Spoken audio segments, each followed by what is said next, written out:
Hey, I'm just popping on.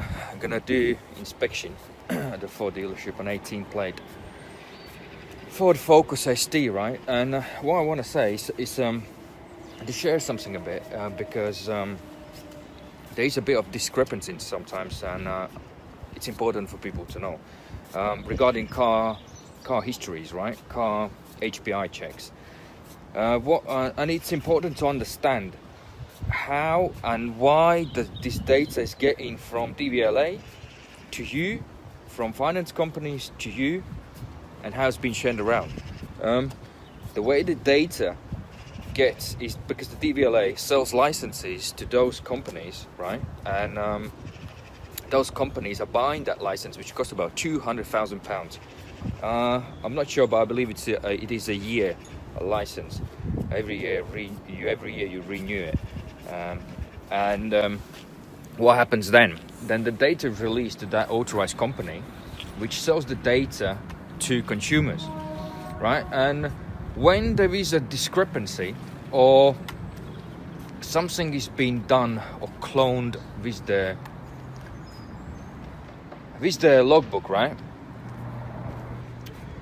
And the owner of the vehicle reports something to the police or to the finance company, and then the Dvla changes the information. So that's where it gets tricky, right? So, and then at that point, when you actually searching for the information on thousands of those little companies, we selling the data as well.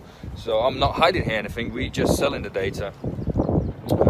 We don't own the data, and same as everyone else. The Dvla owns the data, and finance companies owns the data, and they selling the data. It's a huge business, right? And well, it's nothing wrong with that, but you just need to understand when there's a changes happening in the main head office, right, which is Dvla, let's say, who are responsible for the car network, the car data, and it's the main source of the information about the chassis numbers, the weights, the engine sizes, and so on, every little detail, which is nothing to do with the finances. The finances would be responsible for something else, which are different data companies who gathers the data and again sells the data, which is massive business. And when those changes are happening in that time scale, when you buying this car, there could be discrepancies on that data, right? And that could reflect that. So you don't have to take that data as 100% correct, because it takes about a month to, if the Dvla changed something on their system, for those companies who actually gets the data from there, because their databases needs to update it. So it doesn't happen every day. You know, it takes time to update those systems, and depends how those company systems are set up when they renew that data. So there is a delay. So if there is a delay, you can be misled, and you can believe the seller is trying to mislead you, right? So in that case, is what you need to do. Pick up the phone and just phone Dvla or phone finance company yourself, right? Don't just start getting in a paranoia and start dancing around. Just get the phone and find out. You know, not everything is fake and deluded, and not everyone will try to rip you off. Don't buy things from shady people.